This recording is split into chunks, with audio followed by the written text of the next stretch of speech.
Five Nights at Freddy's, a horror gaming franchise that continues to make grown men scream, inspires fan art like this, to forever float around the internet, and prompted a 2023 movie adaptation that led one of the franchise's key content creators to tweet, "Just saw the FNAF movie, I didn't really like it."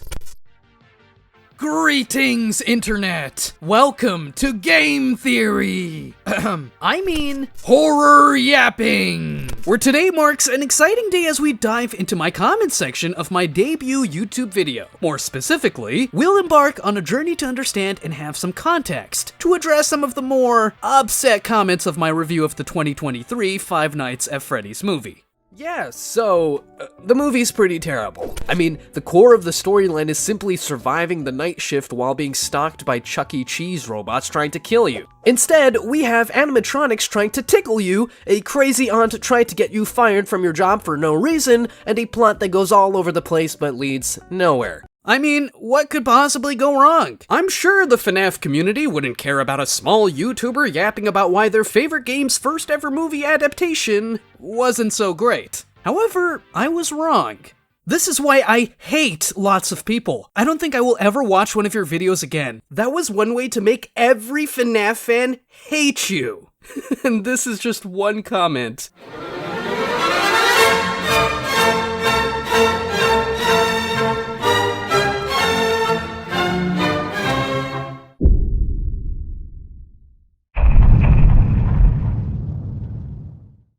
Five Nights at Freddy's, commonly known as FNAF, is a point-and-click survival horror video game series developed by Scott Games that made its grand debut in 2014. The plot centers around an eerie, abandoned children's pizzeria called Freddy Fazbear's Pizza, a place that was once a hub of fun and joy, filled with animatronic mascots that captivated and entertained young visitors. In every installment of the video game series, the player steps into the shoes of a night shift security guard, entrusted with overseeing any possible security breaches in the abandoned pizzeria. Yet, as each night shift progresses, as suggested by the game's title, the animatronics start to become, let's just say, more active. Due to an inbuilt mechanical error, the animatronics can wander freely throughout the pizzeria during the night. Seems innocent enough, right? However, it's this exact feature that escalates the game's horror. Not only do the animatronics have the ability to roam freely, but for whatever reason, they were also allegedly programmed to become a threat to anyone they encounter after hours.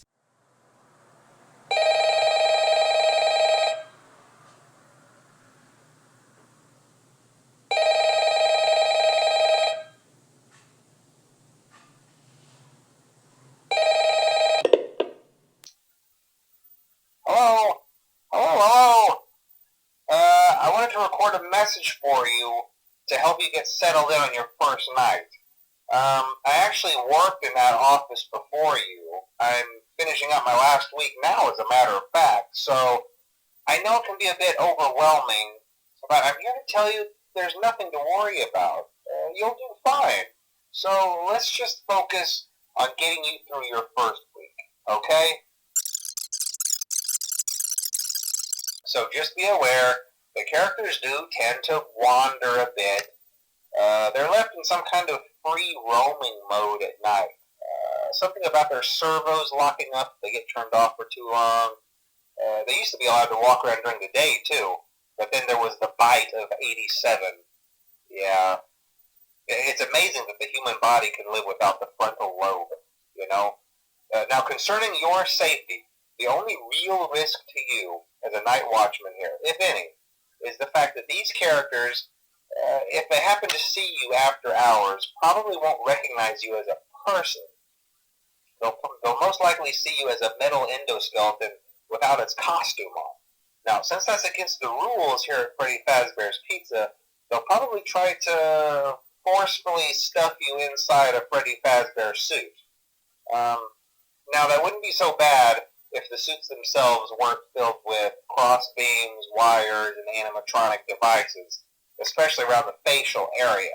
So you can imagine how having your head forcefully pressed inside one of those could cause a bit of discomfort and death. The only parts of you that would likely see the light of day again would be your eyeballs and teeth when they pop out the front of the mask. Yeah, they don't tell you these things when you sign up. But hey, first station of the breeze. I'll chat with you tomorrow. Check those cameras and remember to close the doors only if absolutely necessary. Gotta conserve power. Alright, good night.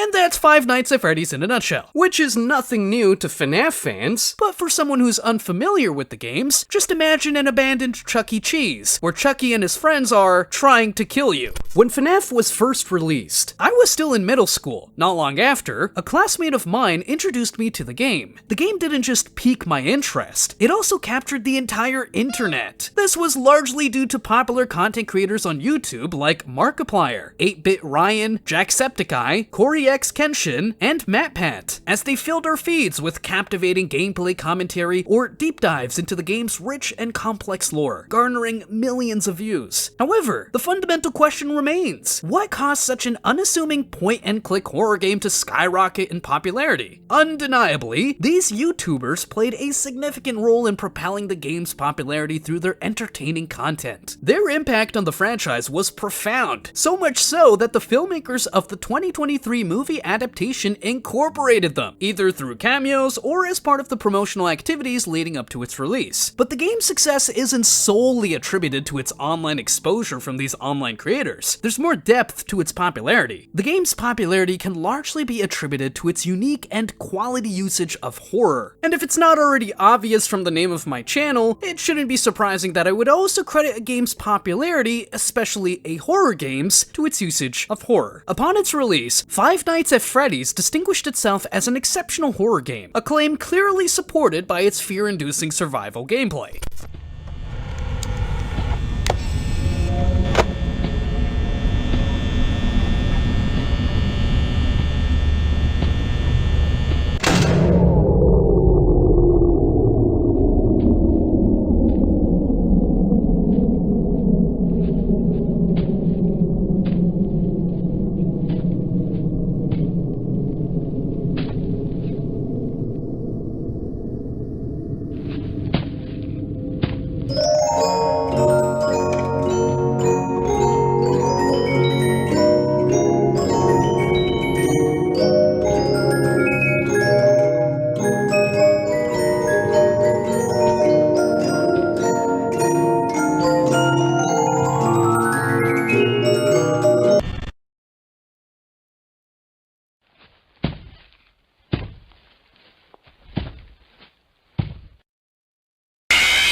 However, FNAF wasn't just about the startling jump scares. It presented an intriguing, mysterious backstory that gradually revealed the chilling reasons behind the pizzeria's closure and abandonment, further motivating a wider audience to either start or continue engaging with the game. If it slipped your mind, the recorded message from the former employee references an event called the Bite of 87. This incident supposedly led to an individual losing the front part of their brain to one of the animatronics, which subsequently prompted the pizzeria to ban the animatronics from freely wandering during daytime hours. Interestingly, the Bite of 87 was not the first incident at the pizzeria. A similar event, known as the Bite of 83, had occurred a few years prior and involved a different individual being bitten by another animatronic. As unsettling as these incidents may sound, they are just the tip of the iceberg. The player can eventually discover a set of old newspaper clippings through their camera feed, revealing an even more horrifying incident at the pizzeria. Reportedly, a man exploited the appeal of an animatronic suit to lure 5 unsuspecting children into a secluded back room. Despite identifying a possible suspect, the unfortunate truth was that the children were never found and were presumed dead after an extensive search at the pizzeria. The grim incident casted a shadow on the pizzeria, leading to a downturn in business and the eventual announcement of its closure by year's end. However, there was another newspaper clipping that hinted at something even more sinister. Reportedly, before the pizzeria shut down, parents had reported signs of blood, mucus, and a foul odor emanating from the seemingly harmless animatronics. So, based on these details, we can deduce that the individual responsible for the children's disappearance may have not only murdered them, but also possibly concealed their bodies within the animatronics. Yeah, pretty disturbing. Despite the animatronics emitting a foul odor and displaying signs of blood, the authorities overlooked the possibility of inspecting them, and this lapse in judgment allowed the prime suspect to escape prosecution due to a lack of evidence. However, the escalating activity and aggression of the animatronics can be explained by the possession of the angry souls of the murdered children. But without yapping too deeply into the game's lore, which, apologies for any overdue spoilers, even though FNAF has been around since 2014, it's easy to understand why it garnered such popularity. The initial success and popularity of FNAF can be attributed to its quality and unique usage of horror, using childlike nostalgia to transform a beloved childhood establishment into a bone-chilling nightmare. Its appeal extended beyond the typical gamer, captivating horror fans and drawing the attention of popular content creators, who further amplified its popularity. Additionally, the subsequent release of 4 additional games, each maintaining the thrill and mystery of the original, cemented FNAF's status as a massive success.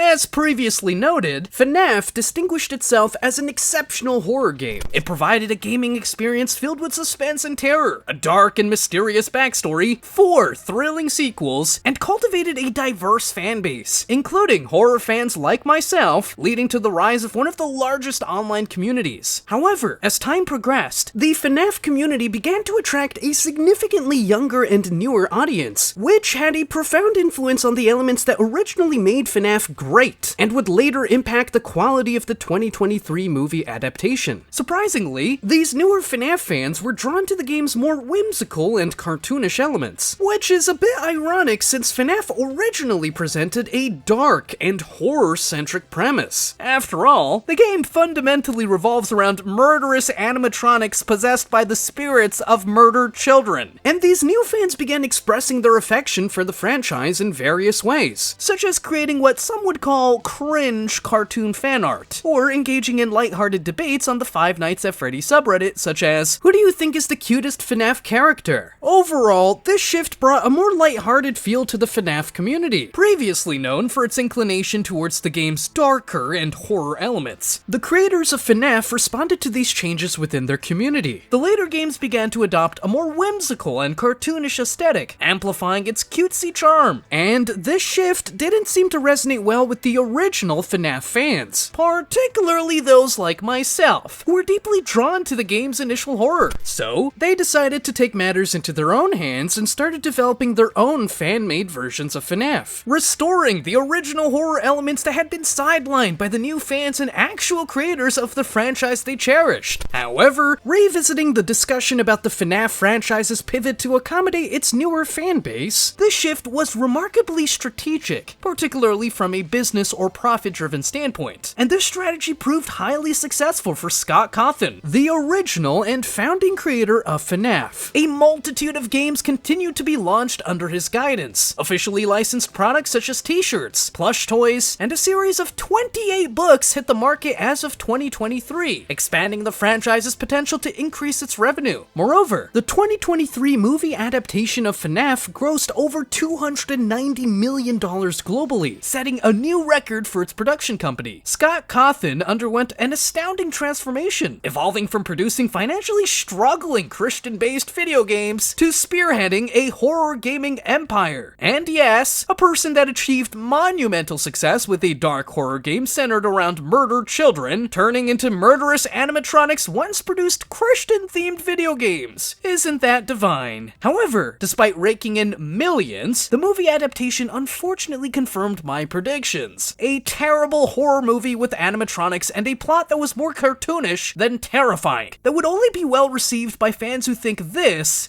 is the best thing that has happened to FNAF. Interestingly, my predictions regarding the FNAF movie adaptation were spot on, reflecting both the critics' reviews and audience ratings, or rather, I should say FNAF fan ratings. The audience's consensus, particularly FNAF fans, said that the movie adaptation was a long-awaited treat for fans of the games, perfectly capturing the lore and the spirit of the source material. On the other hand, the critics' consensus said that while the film, loaded with Easter eggs, might entertain fans of the game, most viewers would find this adaptation muddled and decidedly unscary. However, these differences between the ratings wasn't entirely unexpected, given the franchise's noticeable shift away from its original and darker horror elements. Also, let's acknowledge Blumhouse, the talented team behind the movie's production, who recognized the same potential that Scott Cawthon originally saw. They saw an opportunity to create a blockbuster horror film catered to those who aren't deterred by mediocre quality. Unfortunately, it seems that the mass production of lower quality horror films has become a current trend at Blumhouse. This is evident in their latest movies such as Megan, Imaginary, Night Swim, Exorcist Believer, and nearly all of the Insidious, Paranormal Activity, Purge, and Halloween franchise films. And this trend may potentially extend to all of Blumhouse's upcoming horror movies for the foreseeable future. All of Blumhouse's recent horror films cater to an audience that seems less concerned with quality and true horror, similar to newer FNAF fans, as all of their latest films, despite being terrible and unscary, still managed to generate considerable revenue. I continue to grapple with why companies, such as Blumhouse and Scott Games, seem to lose sight of the original factors that propelled them to greatness. However, it's hard to fault these companies entirely, as they are simply adapting to market demands. It appears that in today's age, individuals are content with less, as long as they have something to passively enjoy, even if it's complete garbage or what some would call brain rot. This can be compared to newer FNAF fans who are likely to consume anything related to their beloved franchise, as long as the franchise continues to provide them with whatever this is.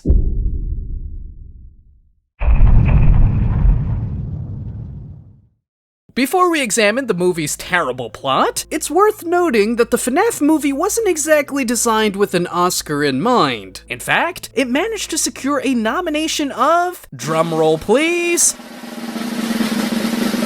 Worst Supporting Actress. Pretty telling, right? So, without further ado, let's briefly take a look at the terrible plot of the 2023 Five Nights at Freddy's movie adaptation. And if you can, let's see if you can figure out which of the actresses received a nomination for Worst Supporting Actress. The film centers on the character Mike, a young man grappling with a multitude of personal issues. Amid the challenges of unemployment and nightmares about his kidnapped younger brother, he is also battling a custody dispute with his crazy aunt. This dispute concerns the guardianship of his younger sister, following the sudden disappearance of their father and the death of their mother. In your heart, you know that this is the right thing to do. I hope that you will sign. And if I don't? Well, then my lawyer and I will have to take you to court, where any judge with an ounce of sanity will see to it that you never see your sister again. In the midst of this overwhelming personal drama, Mike eventually finds employment as a night shift security guard at the once beloved Freddy Fazbear's Pizza. A place that was once a beacon of joy and fun in the 1980s now lies abandoned and forgotten. As if Mike's life weren't complicated enough, he then finds himself in a challenging acquaintanceship with an indecisive police officer, adding yet another burden to his already heavy load. Unquestionably, from what we know about Mike so far, the scriptwriters for this movie seem to hate Mike. At some point in the movie, the police officer informs Mike about the pizzeria's abandonment and closure, a result of an incident involving murdered children during the 1980s. Maybe some other time. But you said some kids went missing? Sure. Back in the 80s. What happened to them? It was big news. That's why the place shut down. Wow. You really didn't do your homework, did you?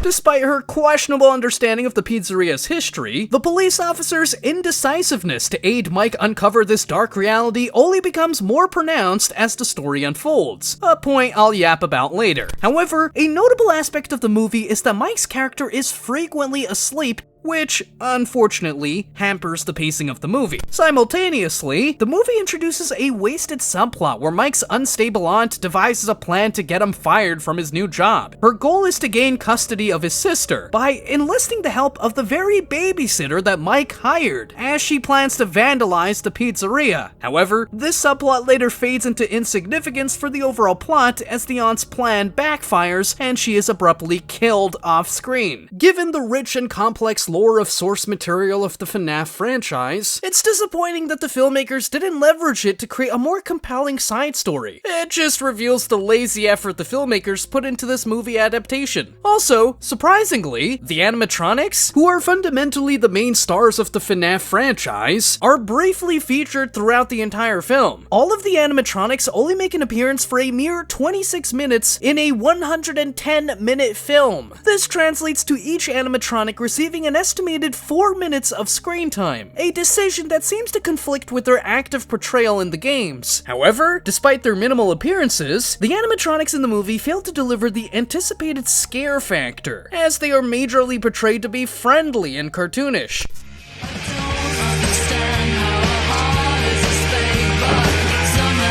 He did it! Are you okay? I like it in here. Me too. A tip of the hat to Blumhouse for yet another unique take on horror. Anyway, returning to Mike, it appears that his nightmares about his brother's kidnapping increasingly involve the spirits of the murdered children from the 1980s. These spirits eventually present him with a choice to stay with his brother eternally in exchange for his sister, a proposition that he later refuses. Yes.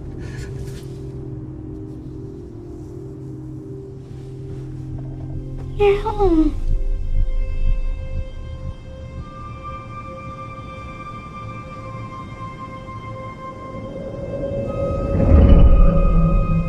Mike suddenly awakens to find himself bound to a deadly animatronic contraption, but then quickly maneuvers his way out, only to be confronted by one of the animatronics, which he narrowly evades. In an unexpected twist, the police officer arrives just in time to tend to Mike's injuries and reveals a shocking truth. She discloses that she is the daughter of the serial killer responsible for the kidnapping and murder of Mike's younger brother and other children. You knew? This whole time. My brother, you knew. Not about Garrett, no. At least, not when we met.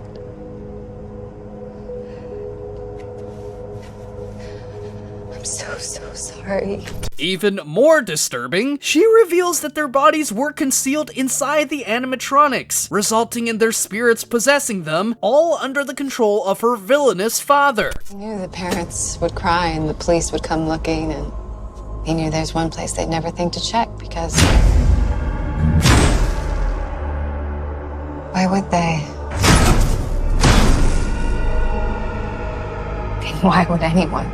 So, throughout the entire movie, the police officer was fully aware of and related to the individual who had kidnapped and murdered Mike's younger brother and other children. Despite knowing this and understanding the potential danger the animatronics, controlled by her murderous father, could pose to Mike and his younger sister, she chose to remain silent. She allowed Mike to work at the pizzeria and permitted his sister to visit during his shifts. Incredibly, she even let Mike's sister play with the animatronics and participate in their little slumber party. She even threatened to shoot Mike if he ever brought his sister again to the pizzeria, especially to interact with the animatronics without providing any context or explanation despite initiating the slumber party. I saw your eyes, you were terrified.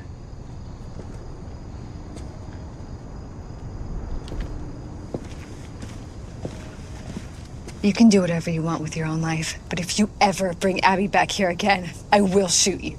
The police officer's indecisiveness in assisting Mike makes her character appear rather useless in the movie. Her lack of commitment leads me to question her role and impact on the overall plot despite being related to a key figure within the movie. Similar to the wasteful and insignificant subplot involving Mike's crazy aunt, the wasteful inclusion of the police officer's character was a terrible and lazy decision from the filmmakers. However, one question that remains is how she managed to secure a position as a police officer, as her actions strongly suggest that her badge should be revoked immediately. Anyways, back to yapping about Mike's terrible life. Upon uncovering the horrifying truth revealed by the police officer, Mike realizes the animatronic's lethal intent towards his sister, to compel her to join them in the afterlife, all led by the murderer. Rising to the challenge, Mike and the police officer bravely square off against the animatronics in an epic final showdown. As the movie reaches its climax, the murderer, dressed in a withered colored yellow rabbit suit, emerges to prevent Mike and the police officer, or rather, I should say, his daughter, from stopping the animatronics. Intriguingly, the culprit behind all the murders is the very same individual who initially hired Mike for the security job at the pizzeria. We're all for temper tantrums, aren't we, Vanessa? I'm not kidding, Dad.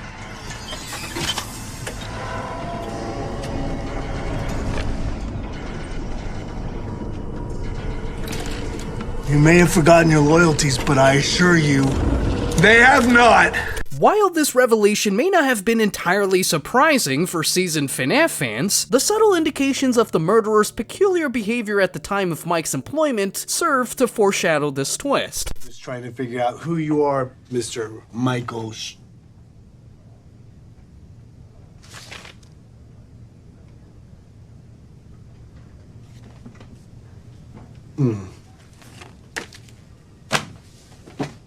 Coffee? The animatronics are then triggered by a seemingly harmless drawing that forces them to recall their tragic end. They then rise against their tormentor, subjecting him to slowly decay within his suit in one of the pizzeria's secluded backrooms, mirroring the same torture and demise he inflicted upon them. By the end of this unfolding chaos, Mike and his sister seize the moment to flee, carrying with them the unconscious police officer who was, tragically, stabbed by her own father during the conflict. This makes for an interesting Thanksgiving conversation and a victorious end to the whole ordeal. With the exception of horror fans who had to sit through this unfortunate film, and the police officer who is now in a coma.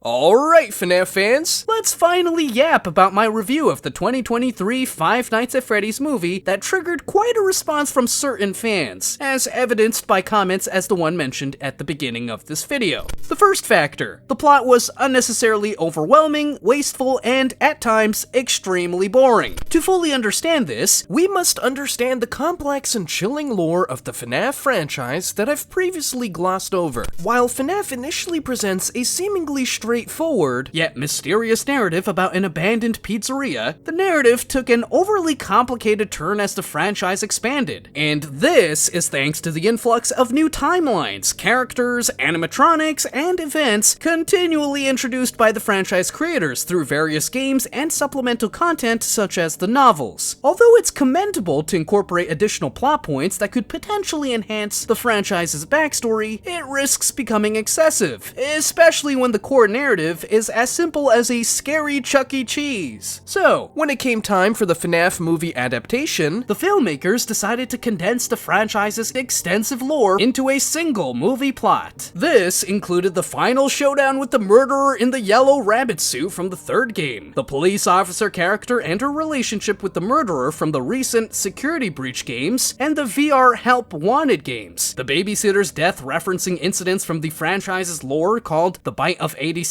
and The Bite of 83, the Sparky the Dog animatronic from the community hoax of the first game, the Ella animatronic from the novel series who also has a similar appearance to another animatronic called Circus Baby from the fifth game, the crazy aunt representing another character also from the novel series, the Balloon Boy figure from the second game, the cameo appearances of FNAF content creators like Corey X Kenshin as the taxi driver, and Matt Pat from Game Theory as the restaurant server, and essentially, the movie's entire storyline of Mike and his sister uncovering the pizzeria's dark secret from the first game and, once again, the novel series. The film's pacing also suffered due to the wasteful and terrible utilization of key characters. The murderer, despite his significant role in the games, had a minimal presence in the film and was abruptly written out of the story towards the end. The police officer character, rather than contributing to the plot, was largely ineffective. The main character's aunt was also largely ineffective and met an off-screen demise. The animatronics, despite being the main attraction of the FNAF franchise, barely made an appearance and weren't even terrifying. Furthermore, the main character spent a substantial portion of the film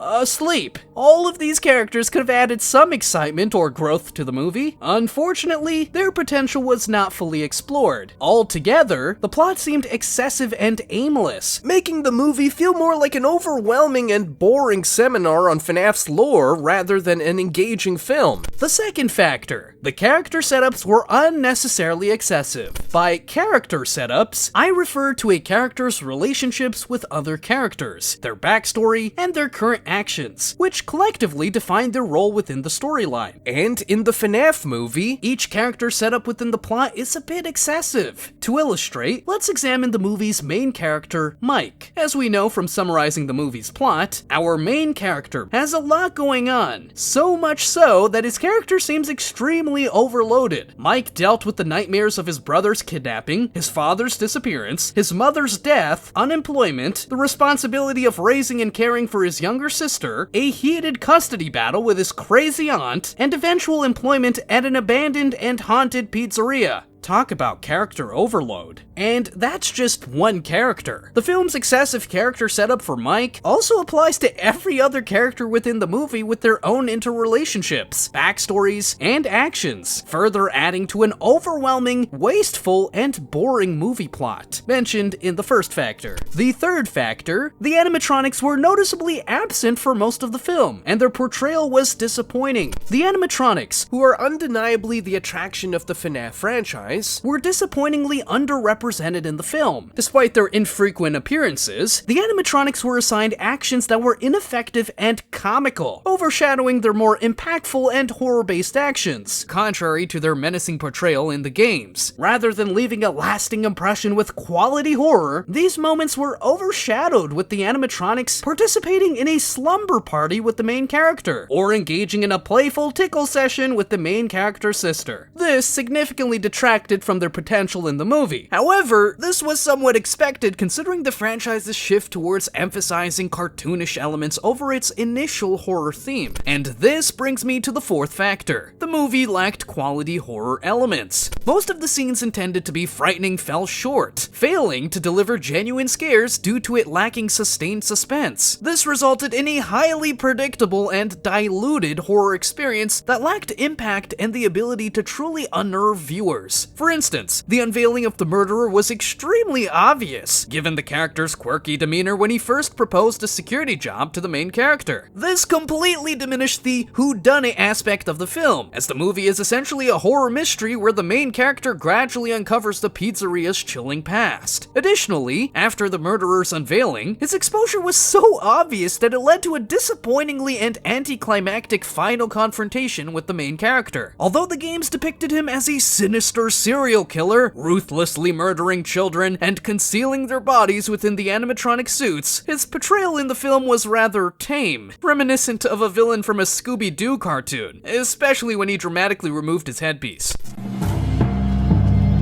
Time to unmask the monster. Melbourne O'Reilly! Also, considering the animatronics in the horror context, their depiction in the franchise was far from terrifying and far from accurate. Sadly, the film fails to deliver on their potential, reducing the animatronics to minor roles with very few horror-like activities as mentioned in the third factor. Funnily enough, the crazy aunt ended up being more terrifying than the intended horror of the animatronics themselves. The fifth and last factor, the movie appeared to excessively cater to the FNAF community. While it is essential to cater to existing fans in popular franchises due to their substantial contribution to box office revenues, as evidenced in this movie, expanding the movie's appeal to a broader audience could potentially boost its financial success even further. Moreover, due to the complex lore of the FNAF franchise, the movie's storyline appears primarily tailored for FNAF fans or those familiar with the games and lore, and without a thorough understanding, viewers may feel confused or less engaged by the plot, as I highlighted in the first factor. However, this approach overlooks the necessity of a storyline that could also engage the more casual viewer. So, these are all the factors that collectively led to the film's underperformance and deviated from the core elements that originally made the FNAF franchise popular and of quality.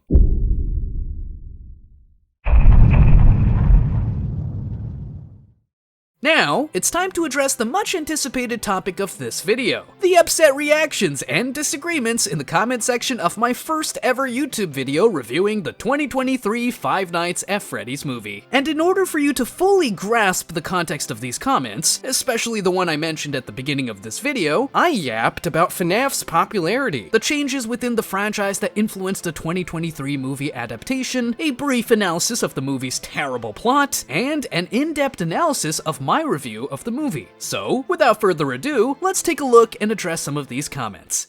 This is the worst review I've seen. I agree. I wish I had yapped more about why the FNAF movie is terrible in my initial review.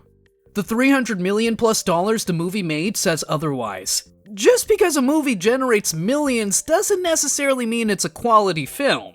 Nah, dog, the movie was fire. Stop being a hater. I will always be a hater of the FNAF movie, where a crazed aunt ends up being more terrifying than the animatronics and the main villain.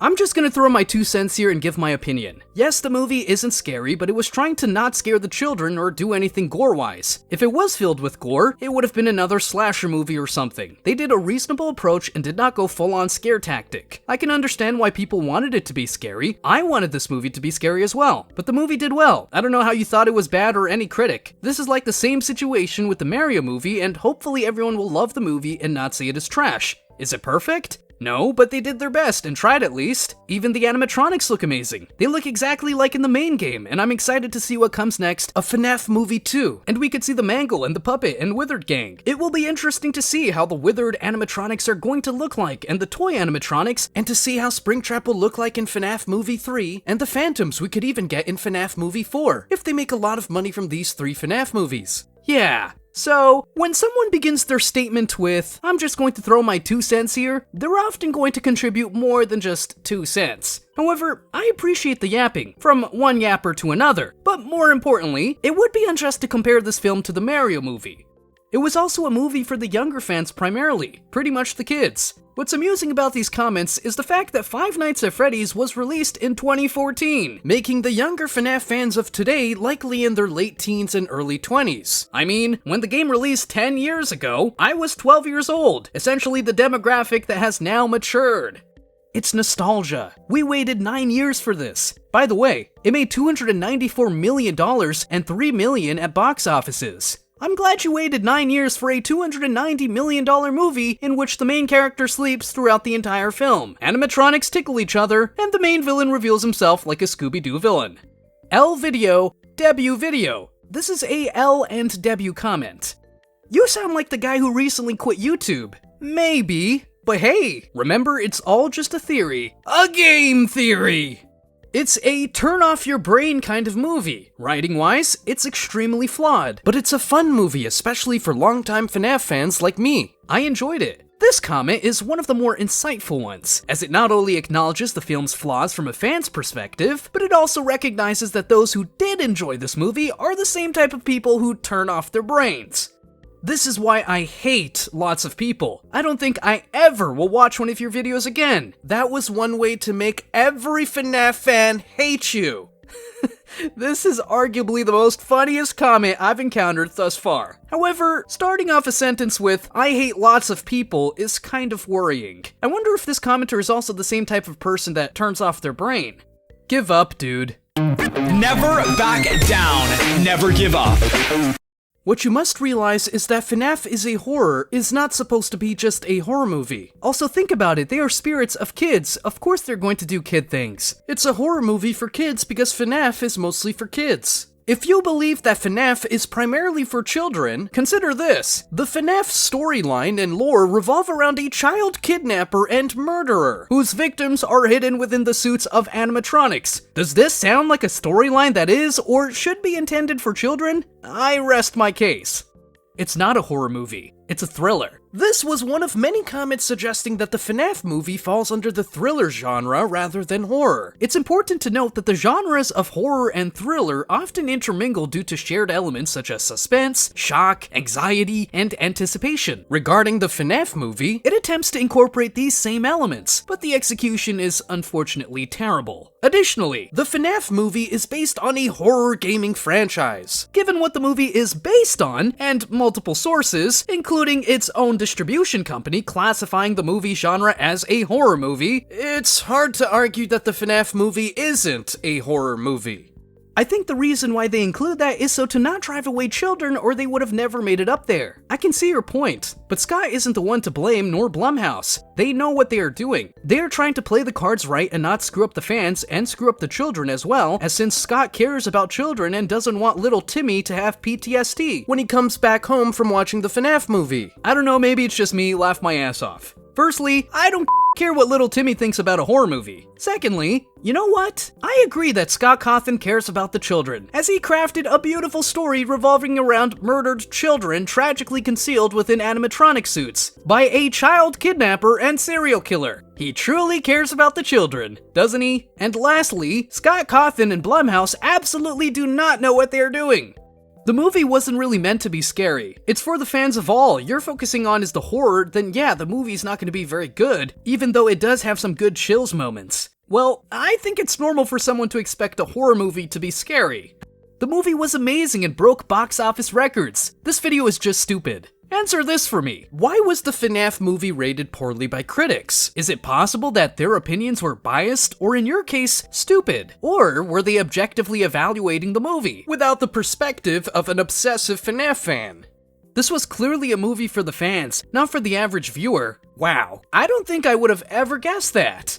The movie is art! It's the best movie of 2023! Sorry for being mad, it's an opinion. The FNAF movie didn't even meet the standards for Oscar consideration. However, as mentioned before, it did secure a nomination for the Worst Supporting Actress category. Explain how the best movie of 2023 could do such things. And let's address one more really insightful comment. It was a work of art. I hate you. I'm autistic. The last part of your comment sounds about right. So as you can see, this is how I managed to stir up the FNAF community with my yapping. As expected, the FNAF community, known for its toxicity and obsessive passion for the franchise, where even the creator of FNAF had to step in and defend the community in the past, didn't take lightly to any criticism about their beloved franchise's first ever movie adaptation.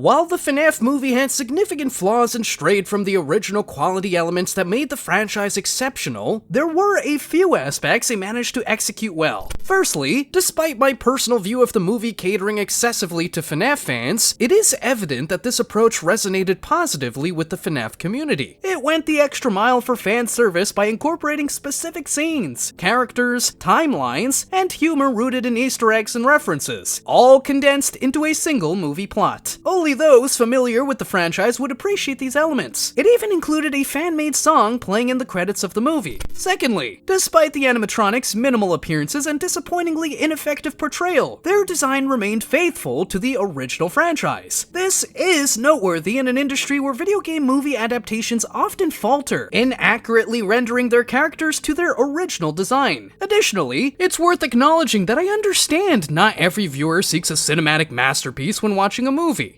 Sometimes, people simply look for an enjoyable way to unwind and pass the time. They might want to sit back, munch on some popcorn, and have a lighthearted viewing experience without critiquing the plot or acting quality. I understand that this movie was made with fan service in mind, but it seemed to overlook those who appreciated the original horror and darker elements of FNAF. It seems unfair to disregard the fans who were drawn to these aspects, favoring those who prefer cartoonish elements. Both groups should have been catered to. Sadly, it appears that the creators may continue down this path. There is a glimmer of hope that the sequel might embrace the darker and scarier elements, but with Blumhouse behind the production, a company known for diluting the horror aspect in horror movies, it's doubtful. But hey, if you made it to the very end after yapping you to death, remember it's all just yapping. A horror yapping! Thank you for watching, but before you click off, I want you to remember this comment from one of the few based commenters. FNAF fans coping and can't handle criticism. Laugh my ass off.